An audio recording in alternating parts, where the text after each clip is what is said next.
Talk about this, $464 million in a bond. Why is Trump having a hard time trying to come up with that money? That is a lot of money. It's a lot of money. Who has $500 million lying around in cash? And that's what any underwriter would want, cold, hard cash to guarantee that they'll get paid if, in fact, Trump loses his appeal of the civil fraud judgment and has to give over all of this money to New York State.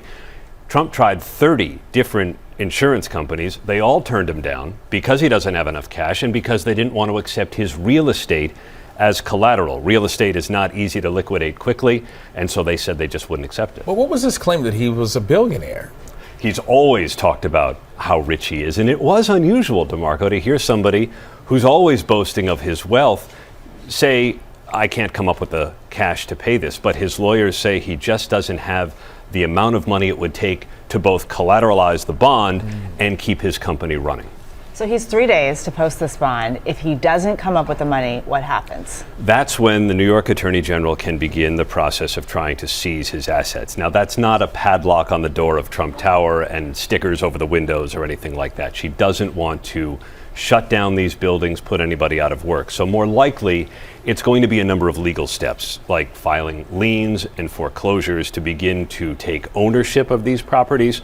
And that may actually give us a window into what they're actually worth, because we spent the last 3 months really debating. Trump says he's worth X amount of money, and the Attorney General's lawsuit and the judge found all that was fraudulent. And so really will begin to give us an understanding of really how rich Trump actually is. And of course, the former president is looking to appeal. So what happens if the court rules in his favor? What's the likelihood that that would happen? So he's got a couple of different appeals working. One, he's trying to get this judgment paused or get court permission to post a smaller bond. He says he can post a bond of about $100 million. Nothing to sneeze at, but that would be unusual because everybody else who has a civil judgment against him usually has to put up a bond or put money in escrow to make sure they can pay it if their appeal is not successful. And then down the road, he's appealing the entire judgment. He has long said that he is the victim of a political prosecution, a political case by the Democratic Attorney General of New York, that his companies were on the up and up, that he's done nothing wrong.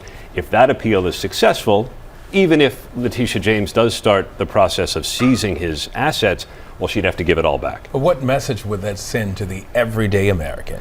That's the whole crux of the case. Letitia James says, you and I cannot lie about what we're worth to get a mortgage or when you're buying a car or anything else. And so Trump and his business shouldn't be allowed to do it either. Senior investigative reporter Aaron Katersky, thank you.